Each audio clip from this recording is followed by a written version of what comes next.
નમસ્કાર, કચ્છ ઉદય ટીવી ન્યૂઝમાં હું મોના ભાટે આપનું હાર્દિક સ્વાગત કરું છું। સમાચારોની શરૂઆત કરીશું મુખ્ય સમાચારોથી।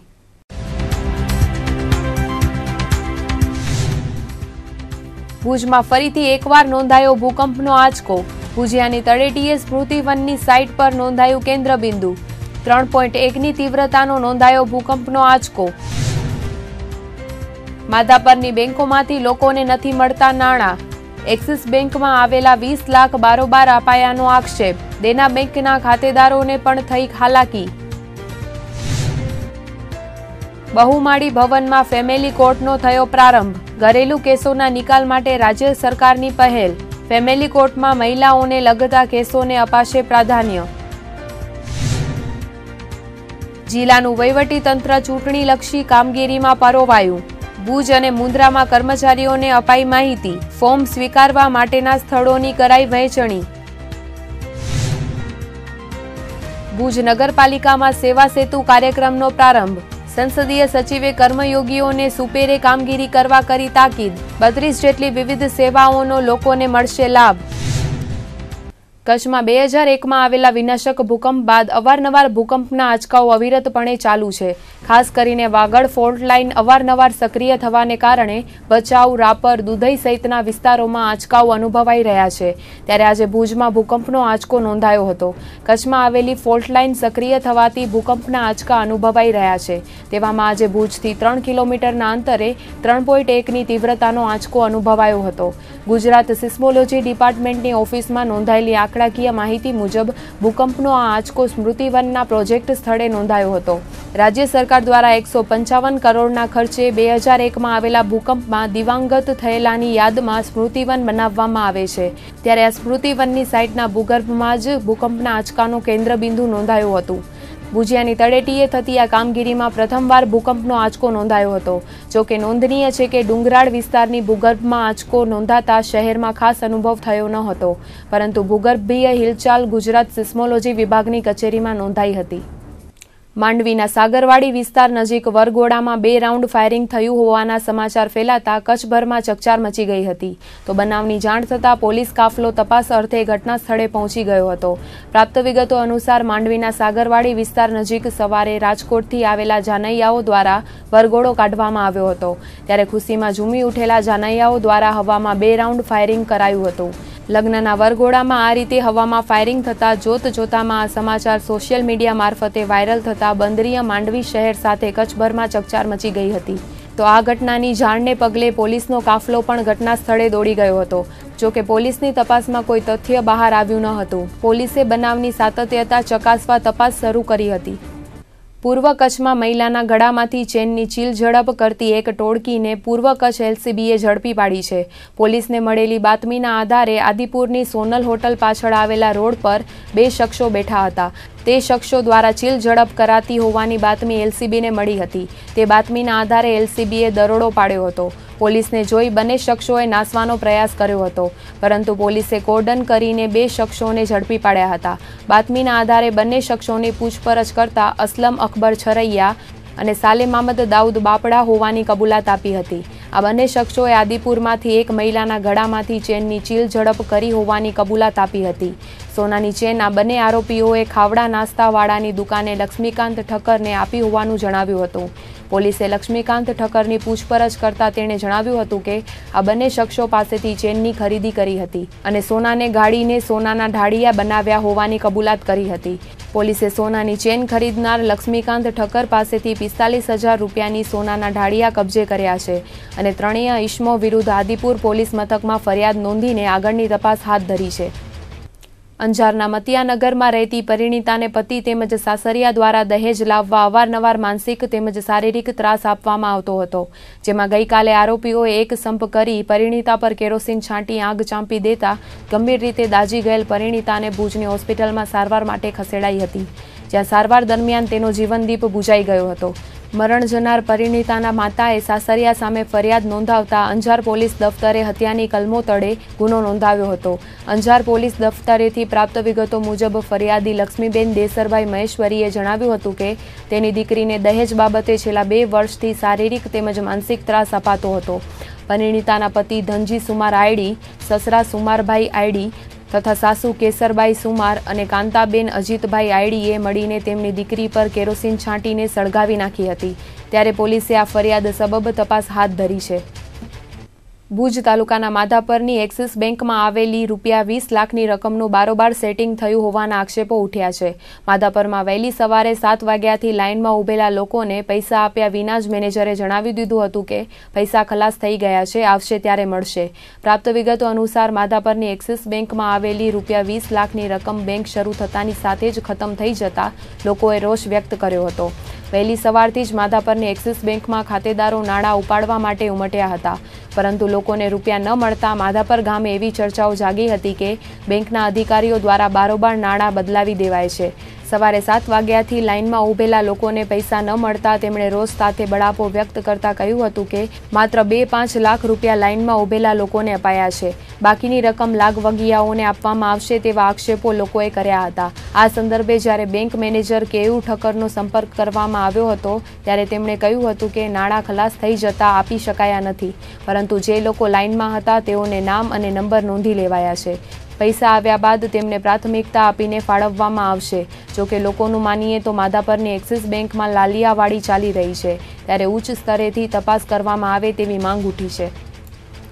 હું સવારના 7 થી 8 વાગ્યાથી 7:30 વાગે અહીંયા પહોંચી આવ્યો હતો, ત્યાંથી લાઇનમાં ઊભો હતો, પણ આ બેંકવાળા જ્યાં મારો વારો આવ્યો એના જ પહેલાં એ લોકો એમ કહી દીધું કેશ થઈ રહ્યો, કેમ કે કેશ 11 વાગ્યા પહેલાં એ લોકો કોને થઈ રહે છે। બેંક મેનેજરને પણ અમે પહોંચા કરી। હું આજે 25 કિલોમીટર કાપીને આવું છું।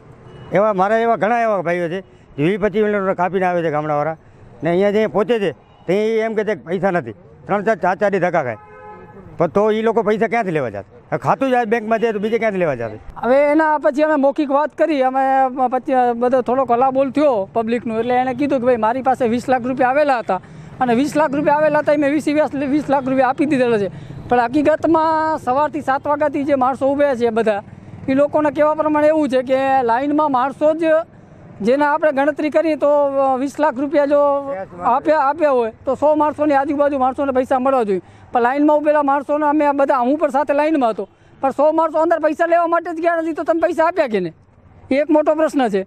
પછી અમુક માણસોને એમ કહે છે કે તમે બપોરના 3 વાગ્યા પછી આવો, તમારું બપોરના 3 વાગ્યા પછી આવજો, એટલે પાછલા બારણેથી પૈસા આપે છે।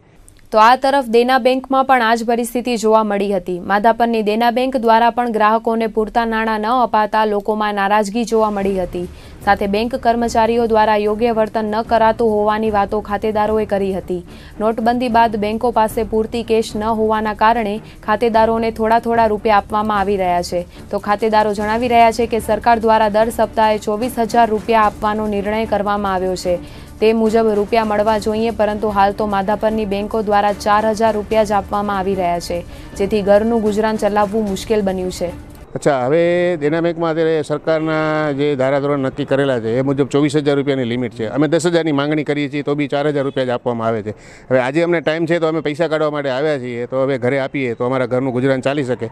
હવે જો કાલે પાછા જો રોજ આવી રીતે લાઇનમાં ઊભું રહેવું પડે તો સાહેબ અમારે નોકરી બી તો હોય ને, એટલા માટે અમે અને પાછા જે દેના બેંકના જે મેનેજર બીજા નામ મને નથી ખબર, અત્યારે તમને એમની સાથે મુલાકાત કરાવડાવું, એકદમ બહુ ખરાબ રીતે જવાબ આપી રહ્યા છે, બરાબર। અને મેં એમને પૂછ્યું કે ભાઈ તમારી પાસે રિટર્નમાં છે કે 4,000 જ આપવા, તમારી પાસે એવો કોઈ પરિપત્ર હોય તો મને બતાવો, બરાબર છે। તો એમની પાસે એવો કોઈ પરિપત્ર નથી, તો એ લોકો કયા નિયમના આધારે 4,000 રૂપિયાનું ડિસ્ટ્રીબ્યુશન કરી રહ્યા છે?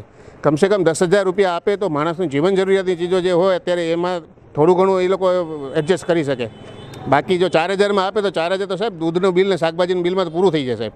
એટલા માટે અમે એમને રિક્વેસ્ટ કરી પહેલાં કે ભાઈ તમારી પાસે તમે 10,000 રૂપિયાની જ માંગણી કરી છે, અમે વધારે માંગણી નથી કરતા। 24,000નો નિયમ છે તે છતાં તમે 10,000 તો આપો, બરાબર। તો બી 10,000 રૂપિયા તો મેનેજર સાથે વાત કરતા હતા, તો બીજા જે છે આસિસ્ટન્ટ મેનેજર ખબર નહીં કોણ છે કે હા यहाँ किसको क्या चाहिए, मैं बात करता हूँ, आपको जहाँ भी जाना है आप जाओ, कंप्लेन करो, कुछ भी करो, हमको कुछ लेना देना नहीं है, यहाँ हल्ला मत करो।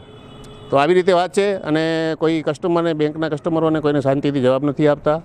કચ્છ યુનિવર્સિટીનો યોગ્ય રીતે વિકાસ થાય અને ઉચ્ચ શિક્ષણ ક્ષેત્રે કચ્છ આગળ વધે તેવા પ્રયાસો કુલપતિ ડોક્ટર સીબી જાડેજા દ્વારા કરવામાં આવી રહ્યા છે।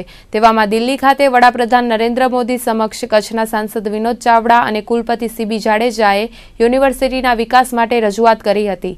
કચ્છ યુનિવર્સિટીને યુજીસીની ગ્રાન્ટ મળે તે માટે કેટલીક છૂટછાટ આપવામાં આવે તેવી રજૂઆત વડાપ્રધાન નરેન્દ્ર મોદીને કરાઈ હતી. યુનિવર્સિટીના કુલપતિ ડોક્ટર સીબી જાડેજાએ કચ્છ યુનિવર્સિટીમાં થયેલા વિકાસ કામોનો ચિતાર પણ વડાપ્રધાન નરેન્દ્ર મોદીને આપ્યો હતો. કચ્છના સાંસદ વિનોદ ચાવડાએ પણ કચ્છના ઉચ્ચ શિક્ષણની કાયમ ચિંતા કરીને યુનિવર્સિટીને વિવિધ લાભ મળતા રહે તેવા પ્રયાસો હાથ ધર્યા છે. ત્યારે વડાપ્રધાનને રજૂઆત કર્યા બાદ કુલપતિ સીબી જાડેજા કચ્છ યુનિવર્સિટીને સફળતાના શિખરે લઈ જવાની કટિબદ્ધતા વ્યક્ત કરી હતી. જી, રજૂઆતમાં હું અને આપણા કચ્છ મોરબી વિસ્તારના માનનીય સાંસદ શ્રી વિનોદભાઈ ચાવડા સાહેબ ને હું બંને મોદી સાહેબ ને કચ્છ યુનિવર્સિટી બાબતે બંને રૂબરૂ મળ્યા હતા. અમારી શુભેચ્છા મુલાકાત જ હતી, પણ સાહેબે પૂછ્યું યુનિવર્સિટીના ખબર અંતર, એટલે અમે કહ્યું કે સાહેબ નવા સંશોધનોને દિશા આપવા માટે હજી 12B ના જોડાણની આવશ્યકતા છે, એના માટેની ફાઇલ પણ સાથે લાવ્યો છું. એટલે એમને સામેથી માંગી લીધી કે આપતા જાઓ, એમ મૂકી જાઓ. અને રજૂઆત બધી અમારી સાંભળી, યુનિવર્સિટીના કચ્છના માટે બધાના સમાચારો પૂછ્યા ખાસ અને શુભેચ્છાઓ પાઠવી. ભુજના પારેશ્વર ચોકમાં એક ગાય બીમાર થઈને ઢળી પડી હતી. બપોર બાદ 3 વાગ્યાથી પડી ગયેલી ગાયને બચાવવા સ્થાનિક જાગૃતોએ સુપ્રાશ્ય જૈન સેવા મંડળને જાણ કરી હતી, પરંતુ સંસ્થાના કોઈ પણ તબીબ કે ટેકનિશિયન સાંજ સુધી ન ફરક્યા. અનેક ટેલિફોન કર્યા બાદ સાંજે અંધારું થયું ત્યારે સંસ્થાના માણસો આવીને ગાયને એક ઇન્જેક્શન આપીને ચાલ્યા ગયા અને ગાયને લઈ જવા માટે મોટા વાહનની જરૂર પડશે તે લઈને આવીએ છીએ તેવું કહીને નીકળી ગયેલા સંસ્થાના કાર્યકરો બાદમાં ન ફરક્યા. ત્યારે સ્થાનિકોએ ગૌસેવાના નામે ચરી ખાતી સંસ્થાઓ વિરુદ્ધ રોષ વ્યક્ત કર્યો હતો.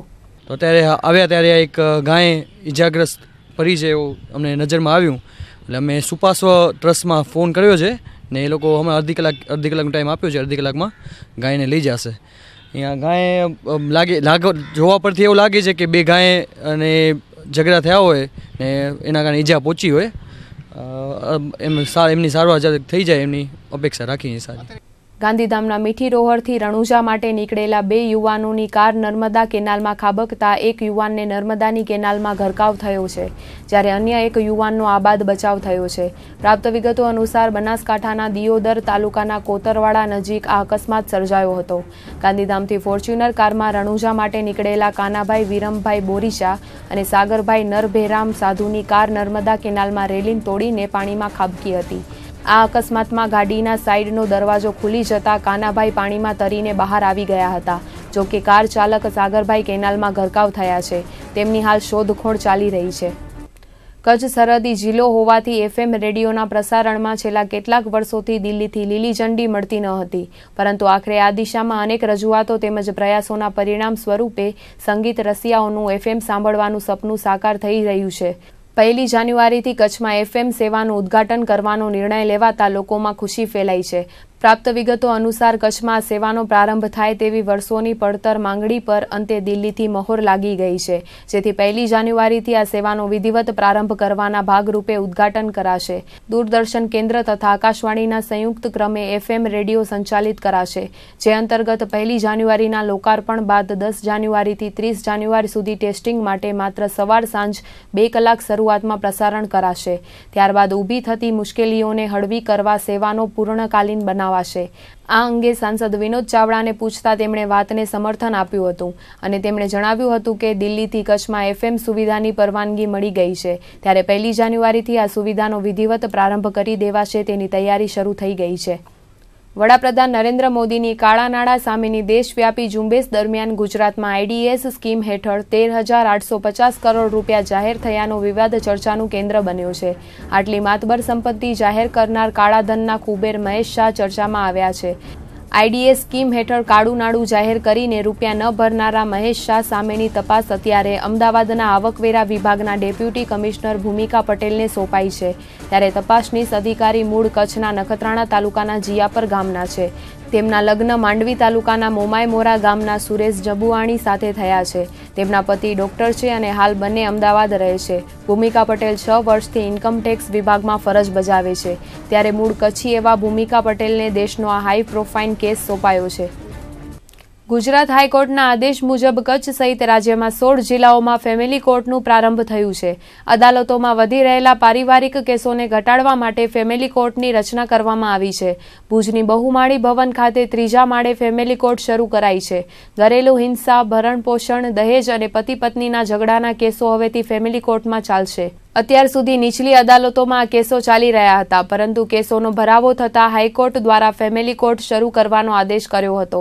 આ આદેશ મુજબ કચ્છમાં 2 ફેમિલી કોર્ટ શરૂ કરાશે, જેમાંથી આજે પ્રથમ ફેમિલી કોર્ટનો પ્રારંભ ડિસ્ટ્રિક્ટ પ્રિન્સિપલ જજ M.R. મેંગડેના હસ્તે કરવામાં આવ્યું હતું. ભુજની નીચલી અદાલતોમાં ચાલતા 700 જેટલા પારિવારિક કેસોને આ ફેમિલી કોર્ટમાં ટ્રાન્સફર કરવામાં આવ્યા છે.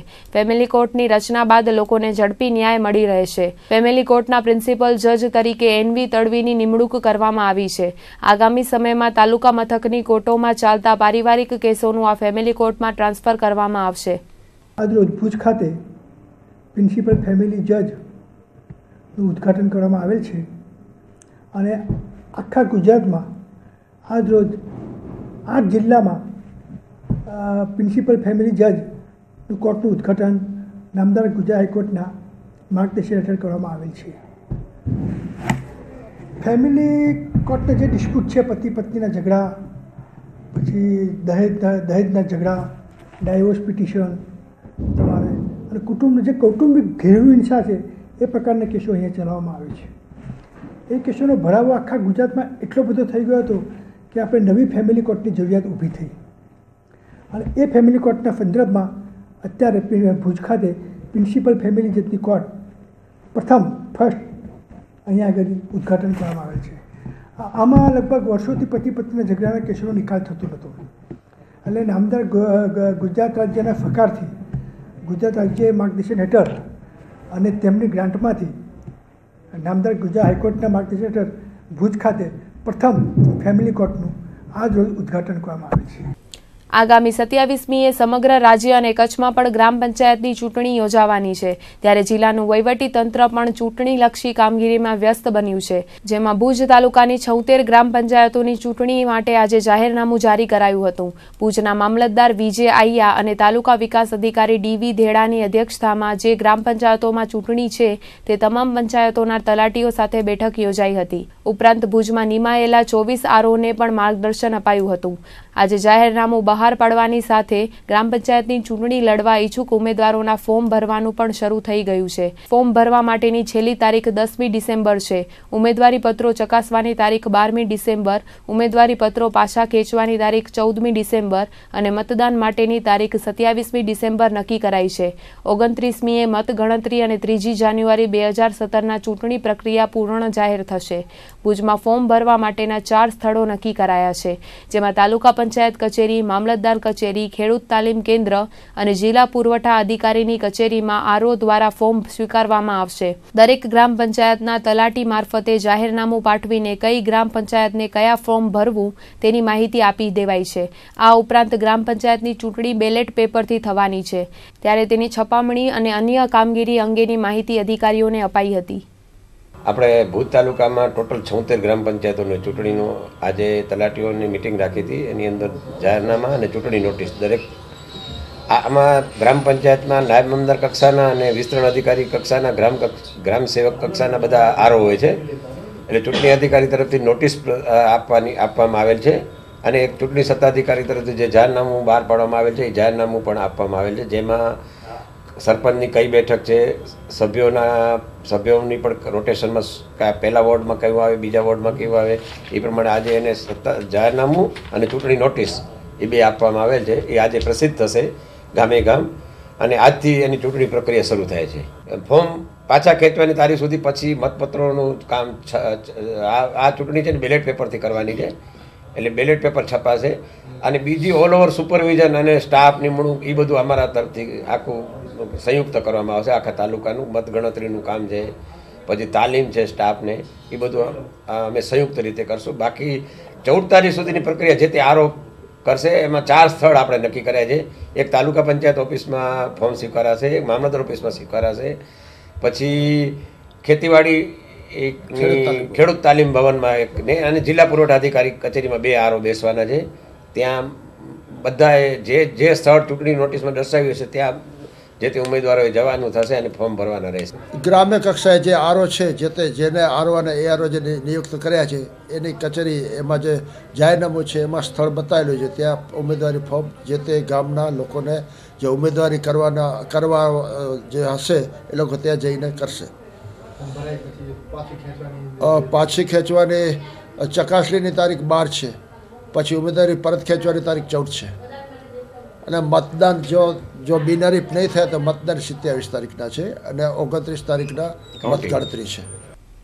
તો આ તરફ મુન્દ્રા તાલુકામાં પણ ગ્રામ પંચાયતની ચૂંટણીને લઈને વહીવટીતંત્ર દ્વારા તૈયારીઓ આરંભાઈ છે, જેમાં મુન્દ્રા તાલુકાની કુલ 22 ગ્રામ પંચાયતોમાં ચૂંટણી યોજાશે. ત્યારે આજથી ગ્રામ પંચાયતની ચૂંટણીના ફોર્મ ભરવાની પ્રક્રિયાનો પ્રારંભ થઈ ચૂક્યો છે. આ 22 ગ્રામ પંચાયતની ચૂંટણીમાં કુલ 64 બૂથો રહેશે. કુલ 22 મદદનીશ ચૂંટણી અધિકારી અને 22 ચૂંટણી અધિકારી ફરજ પર રહેશે. મુન્દ્રા તાલુકા પંચાયત અને મામલતદાર કચેરીમાં ઉમેદવારો પોતાના ફોર્મ ભરી શકશે. મુન્દ્રાની કુલ 21 ગ્રામ પંચાયત અને 22મી રામાણીયા ગ્રામ પંચાયતની પેટા ચૂંટણી યોજાશે. મુન્દ્રા ગ્રામ પંચાયતના ચૂંટણી અધિકારી ડી.કે. ચાવડાએ જણાવ્યું હતું કે ગઈકાલે મુન્દ્રા મામલતદાર કચેરીમાં સંબંધિત અધિકારીઓ અને ચૂંટણી સ્ટાફની બેઠક યોજાઈ હતી અને ચૂંટણીલક્ષી વિવિધ ચર્ચાઓ કરવામાં આવી હતી. મુન્દ્રા ગ્રામ પંચાયતની વાત કરીએ તો કુલ 6526 પુરુષ મતદારો અને 6096 સ્ત્રી મતદારો મળીને કુલ 12522 મતદારો સરપંચ નક્કી કરશે. મુન્દ્રા તાલુકા પંચાયતમાં ચૂંટણી ફોર્મ સ્વીકારવામાં આવશે, જેમાં મુન્દ્રા, કણઝરા, ટપ્પર, વાંકી, પતરી, લાખાપર, વિરાણીયા, નાના કપાયા, મોટા કપાયા, મોટી ભુજપર, વડાલા, લુણી, નાની તુંબડી અને રામાણીયામાં ચૂંટણીના ફોર્મ સ્વીકારવામાં આવશે. જ્યારે શહેરની મામલતદાર કચેરીમાં વવ્વાર, મોખા, છસરા, પ્રાગપર, કારાગોગા, ગેલડા, જરપરા અને દ્રબ ગ્રામ પંચાયતમાં ચૂંટણી ફોર્મ સ્વીકારવામાં આવશે. તો આજે સ્થાનિક સ્વરાજ્યની ચૂંટણી માટે ફોર્મ ભરવાનો પ્રથમ દિવસ હતો, ત્યારે એક પણ ફોર્મ ભરાયો ન હતો, જ્યારે ફોર્મ ભરવાની છેલ્લી તારીખ 14 ડિસેમ્બર સુધીની છે. મુન્દ્રા તાલુકાની 2016 સામાન્ય ચૂંટણીમાં 22 ગ્રામ પંચાયતની ચૂંટણી કરવામાં આવશે. એમાં 21 છે તે સામાન્ય ચૂંટણી છે અને એક જ્યારે રામાણીયા પેટા ચૂંટણી મધ્યસ્થ ચૂંટણી છે. આ આપણે 22 ચૂંટણી અધિકારીઓની અને 22 મદદનીશ ચૂંટણી અધિકારીઓની નિમણૂક કરી દેવામાં આવેલ છે. આજ રોજ તારીખ 5/12/16ના રોજ ચૂંટણી નોટિસ 3ક અને જાહેરનામું આપણે જે તે સંબંધિત ગ્રામ પંચાયત અને તાલુકા પંચાયતમાં જાહેર પ્રસિદ્ધ નોટિસ બોર્ડ ઉપર કરી આપવામાં આવેલ છે. મુન્દ્રા તાલુકામાં 64 બૂથ વ્યવસ્થા કરવામાં આવેલ છે. જ્યારે મુન્દ્રા ગ્રામ પંચાયતની વાત કરીએ તો આપણે 20 વોર્ડ છે અને એક સામાન્ય બિનઅનામત પુરુષની ચૂંટણી છે. મુન્દ્રા ગ્રામ પંચાયતમાં 6096 સ્ત્રી છે, જ્યારે 6526 મહિલા છે.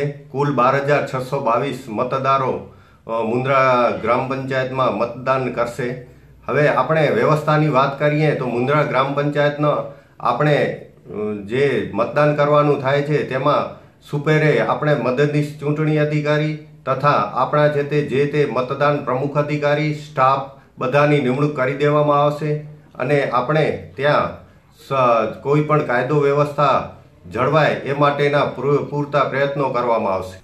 નોટબંધી બાદ સરકારી કર્મચારીઓનો પ્રથમ પગાર થયો છે, ત્યારે તેમની વ્યવસ્થા ખાતર ભુજના પોલીસ હેડક્વાર્ટર ખાતે એટીએમ મોબાઈલ વાન મુકાઈ હતી, જેથી પોલીસ કર્મીઓનો સમય ન બગડે અને તેઓ પગાર ઉપાડી શકે. પોલીસ કર્મચારીઓને સમયસર પગાર મળી શકે અને જરૂરિયાત મુજબના નાણાં ઉપાડી શકે તે માટે પશ્ચિમ કચ્છ એસપી મકરંદ ચૌહાણના સંકલનથી દેના બેંક દ્વારા પોલીસ હેડક્વાર્ટરમાં આ વ્યવસ્થા ગોઠવાઈ હતી. એસપી મકરંદ ચૌહાણની પહેલથી એટીએમમાંથી નાણાં ઉપાડવામાં સરળતા રહે તે માટે આ અલાયદી વ્યવસ્થા ગોઠવવામાં આવી હતી. જોકે એટીએમમાંથી પોલીસ કર્મીઓ માત્ર 2000 રૂપિયાની જ રકમ ઉપાડી શક્યા હતા. તેમ છતાં બેંકની બહારના એટીએમમાં લાગતી લાંબી લાઈનોમાં કલાકોનો સમય ન વેડફાય તે હેતુથી આ સુવિધાનો લાભ પોલીસ કર્મીઓએ લીધો હતો. રાજ્ય સરકાર દ્વારા મારો હક મારા દ્વારે તેમજ સેવા સેતુ જેવી યોજનાઓ શરૂ કરીને છેવાડાના લોકોને સરકારી લાભો સત્વરે મળે તેવા પ્રયાસો કરાઈ રહ્યા છે, જેમાં આજથી સમગ્ર રાજ્યના શહેરી વિસ્તારોમાં સેવા સેતુ યોજનાનો પ્રારંભ થયો છે. ભુજ સુધરાઈમાં સંસદીય સચિવ વાસણભાઈ આહિરે સેવા સેતુ કાર્યક્રમને ખુલ્લો મૂક્યો હતો. આ પ્રસંગે સંસદીય સચિવ વાસણભાઈ આહિરે જણાવ્યું હતું કે રાજ્ય સરકાર શહેરી વિસ્તારના વિકાસ માટે મક્કમ છે. સેવા સેતુ યોજના અંતર્ગત શહેરી વિસ્તારમાં છેવાડાના લોકોને સરકારી યોજનાઓનો સીધો લાભ મળે તે માટે સરકારની પહેલથી આયોજન થયું હતું. રાજ્ય સરકાર દ્વારા શહેરી વિસ્તારના વિકાસ માટેની સુવિધાઓ લોકોને ઘર આંગણે ઝડપથી મળી શકે તેવા પ્રયાસો સતત થઈ રહ્યા છે. તો સરકાર શહેરી વિકાસ માટે હવે કરોડોની ગ્રાન્ટ પણ ફાળવે છે. તેથી દરેક શહેરોનો વિકાસ જેટ ગતિએ થાય છે. ત્યારે સેવા સેતુ અંતર્ગત છેવાડાના લોકોને આનુષંગિક સુવિધાઓ આપવા જુદી જુદી 32 જેટલી કામગીરીઓ કરવામાં આવશે. બાળા અને નગરપાલિકાના કર્મયોગીઓ આ કામગીરીઓ સુપેરે પાર પાડશે, જેમાં વિવિધ પ્રકારના દાખલાઓ, પ્રમાણપત્રો, અન્ય મંજૂરીની પ્રક્રિયાના કામો તાત્કાલિક સેવા સેતુ અંતર્ગત કરવામાં આવશે. આ સેવા સેતુનું જે હેતુ છે એ હેતુ એવો છે કે છેવાડામાં જે રહેતો માનવી હોય, શહેરના છેવાડે રહેતા હોય, જ્યાં એને આનુષંગિક સુવિધાઓની તકલીફ હોય, એને કોઈ દાખલાઓની જરૂરિયાત હોય, તો એવા લોકોને અહીંયા નગરપાલિકામાં ઘેર બેઠા આ બધા જ સર્ટિફિકેટ વગેરે મળે. આમાં 32 જાતની સેવાઓ પૂરી પાડવામાં આવશે. જુદી જુદી દાખલાઓ હોય, બાકીના પ્રશ્નો હોય, જાતિનું પ્રમાણપત્ર હોય, સ્કૂલ લીવિંગ સર્ટિફિકેટ હોય, અનેક એમ કરીને ટોટલ કુલ મિલાકર 32 કેવી છે એના દ્વારા લોકોને ત્યાં આપવામાં આવશે. અત્યારે સવારે 9 વાગે આપણે પ્રારંભ કર્યું અને બપોરના 2 વાગ્યા સુધી બધાની અરજીઓ લેવામાં આવશે અને 2 થી 5 સુધી શક્ય હોય એટલું ઝડપી એનું કામ મંજૂર કરીને એનું સંતોષ આપીને આ કાર્ય પૂર્ણ કરવામાં આવશે એવી સૌ કર્મયોગી અધિકારીઓને, નગરપાલિકાના અધિકારીઓને અમે સૂચનાઓ આપી છે અને કર્મયોગીઓ એ પ્રમાણમાં આગળ વધી રહ્યા છે. ગ્રામ્ય લેવલમાં આપ કદાચ આંકડા જોશો તો ખૂબ નવાઈ લાગશે. મારો હક મારે દ્વારે એમાં પણ આપણે ક્લસ્ટર બનાવ્યા છે. 8 ગામ 10 ગામનું ક્લસ્ટર હોય અને ત્યાં એક મોટું ગામ હોય, ત્યાં અમારો મામલતદાર હોય, ટીડીઓ હોય, નાયબ કલેક્ટર હોય, આ બધા જ કર્મયોગી અધિકારીઓ ત્યાં જઈ અને લોકોને સાંભળે અને ગામડાઓમાં આનું ખૂબ મોટો અભૂતપૂર્વ અને પ્રતિસાદ મળ્યો છે. આપ જોઈ શકો છો. રવિવારે કચ્છના પાટનગર ભુજનો 479મો સ્થાપના દિન હતો. 479માં સ્થાપના દિન નિમિત્તે ભુજના દરબારગઢમાં આવેલ મોમાઈ માતાજીના મંદિરે નગરપતિ અશોક હાથીએ શાસ્ત્રોક્ત વિધિથી ખીલી પૂજન કર્યું હતું. 479 વર્ષ પહેલા કચ્છના મહારાવે ભુજની સ્થાપના કરી હતી. મહારાવે મોમાઈ માતાજીના મંદિર ખાતે ખીલી ખોડીને સ્થાપના કરી હતી. આ પરંપરા આજે પણ અવિરત ચાલી આવે છે. ખીલી પૂજનમાં ભુજ નગરપાલિકાના પ્રમુખ, ચીફ ઓફિસર અને ભુજ નગરપાલિકાના નગરસેવકો ઉપસ્થિત રહ્યા હતા. ભુજના સ્થાપના દિન પ્રસંગે ભુજમાં બાળકોની રેલી યોજાઈ હતી. ભુજ નગરપાલિકા અને સત્યમ સંસ્થાના ઉપક્રમે આ રેલી યોજાઈ હતી. તો નગરપાલિકાએ કેક કાપીને ભુજની જન્મદિવસની ઉજવણી કરી હતી. ભુજ શહેરનો ઇતિહાસ અનેરો છે. સ્થાપના દિન નિમિત્તે ઐતિહાસિક ભુજ શહેરની વિવિધ વિશેષતાઓ અંગે પણ બાળકોને સમજ અપાઈ હતી. આજે ભુજ એ રાજાશાહી નો એક ગામ છે. જે તે વખતે રાજાશાહીના 469 વર્ષ ભુજના સ્થાપના દિવસને પૂરા થયા છે. પરંપરાગત રીતે ભુજ નગરપાલિકા દ્વારા પ્રમુખ સ્થાનેથી પ્રમુખ આ ભુજની સ્થાપના દિન નિમિત્તે દરબારગઢ અંદર જે ખીલી રાખવામાં આવી છે સ્થાપના વખતે, એ ખીલીની પૂજન પ્રમુખ કરે છે. એ મારા સદભાગ્યમાં બીજી વખત આવ્યું કે ભુજની સ્થાપના દિવસે ખીલી પૂજન મારા ભાગમાં આવ્યું. તો ભુજનો આજે જેને કે જન્મદિવસ છે, તો ભુજ નગરપાલિકાના પ્રમુખ અને મારી ટીમ વતીથી ભુજના પ્રજાજનોને હું ભુજની જન્મદિવસની બધીને શુભકામના પાઠવું છું. આ જગ્યા ઉપર રાવશ્રી ખેંગારજી એ સંવત 1605 અને માગસર વદ પાંચમ, શુદ્ધ પાંચમ નહીં, આજે શુદ્ધ પાંચમ છે, વદ પાંચમના દિવસે ભુજ શહેરની તોરણ બાંધ્યું અને આ જગ્યા ઉપર પાછળના ભાગમાં મંદિર છે ભૈરવનું, એ જગ્યા ઉપર ખીલી ખોડી. હવે જે ભુજ શહેરને ખીલી ખોડી કહેવાય એમ છે કે જે પૃથ્વી છે એ શેષનાગના ફેણ ઉપર છે. એટલે શેષનાગને જો એક જગ્યા ઉપર રાખવામાં આવે તો એ ધરતીનું રક્ષણ કરે. એટલા માટે એ શેષનાગની ફેણ ઉપર એને ધરતી ઉપર એક એવી પૂજા કરી અને એ જગ્યા ઉપર ખીલી ખોદવામાં આવી અને કહેવામાં આવ્યું કે આ ખીલી છે એ શેષનાગની ફેણ ઉપર લાગી. પણ જે તે વખતે બીજા લોકોની કહેવાથી એ ખીલીને પાછી કાઢી તો એનામાં લોહી નીકળ્યું અને એ વખતે એમ કહેવાનું કે આ ખીલી એના ઉપર લાગી જ છે, બરાબર છે, ફરીથી લગાવી દો. અને બીજી વખત જ્યારે લગાવવા ગયા ત્યારે એ ખીલી નાગની પૂંછડી ઉપર લાગી. આથી નાગ છે એ હલે છે અને ધરતીકંપ થાય છે. આ જાતની એક માઇથોલોજીકલ સ્ટોરી ભુજ વિશેની કહેવામાં આવે છે. કચ્છના પાટનગર ભુજની 469માં સ્થાપના દિને વિવિધ કાર્યક્રમોનું આયોજન કરવામાં આવ્યું હતું. તો 469માં સ્થાપના દિન પ્રસંગે ભુજ શહેરમાં 3 જગ્યાએ વાઈફાઈ સેવાનો પ્રારંભ કરવામાં આવ્યો છે. ભુજની ઓલ્ફ્રેડ હાઈસ્કૂલ, કચ્છ મ્યુઝિયમ અને લેકવ્યુ હોટલ નજીક સુધરાઈ દ્વારા 3 વાઈફાઈના રાઉટર લગાવવામાં આવ્યા છે. આઈસીઆઈસીઆઈ બેંકના સહયોગથી ભુજ નગરપાલિકા દ્વારા શહેરમાં વાઈફાઈની સુવિધાની શરૂઆત કરવામાં આવી છે. હાલ 2 દિવસ દરમિયાન ટેસ્ટિંગ મોડ પર હોવાના કારણે 2 દિવસ દરમિયાન વાઈફાઈની સુવિધામાં થોડી મુશ્કેલી રહેશે, પરંતુ ત્યારબાદ શહેરીજનોને યોગ્ય વાઈફાઈની સુવિધા મળી રહેશે. અગાઉ પણ ભુજ નગરપાલિકા અને આઈસીઆઈસીઆઈ બેંક દ્વારા આ જ જગ્યાએ વાઈફાઈની સુવિધા ઊભી કરી હતી, પરંતુ લેકવ્યુ હોટલ પાસે લગાવવામાં આવેલ વાઈફાઈનો રાઉટર તસ્કરો ઉઠાવી ગયા હતા. ત્યારે હવે જોવું રહ્યું કે ભુજ નગરપાલિકા દ્વારા શહેરીજનોની સુવિધા માટે લગાવવામાં આવેલી આ વાઈફાઈ સુવિધા ક્યાં સુધી ટકી રહેશે. ઘણા ટાઈમથી નગરપાલિકા અને જનભાગીદારી દ્વારા ભુજમાં ફ્રી વાઈફાઈ કરવાનો જે પ્રયાસ કર્યો હતો એ નિમિત્તે આજે આઈસીઆઈસી બેંક દ્વારા ભુજ નગરપાલિકા, ઓલ્ફેડ હાઈસ્કૂલ અને ખેંગારબાગ પાસે ફ્રી વાઈફાઈની સુવિધા આજથી ચાલુ કરવામાં આવે છે. 2 દિવસમાં વ્યવસ્થિત રીતે થોડુંક 2-3 દિવસ સેટ થતાં તકલીફ પડશે, પણ એનાથી એમ નહીં સમજો કે વાઈફાઈ નથી ચાલતું કે નેટવર્ક નથી આવતું. 2-3 દિવસમાં જે રીતે જરૂરિયાત લોકોની હશે એ રીતે આઈસીઆઈસી બેંક દ્વારા સર્વિસ પ્રોવાઈડ કરવામાં આવશે. તો આ હતા આજના કચ્છ ઉદય ટીવી ન્યૂઝ. ફરીથી મળીશું આવતીકાલે. ત્યાર સુધી અમને રજા આપશો. નમસ્કાર.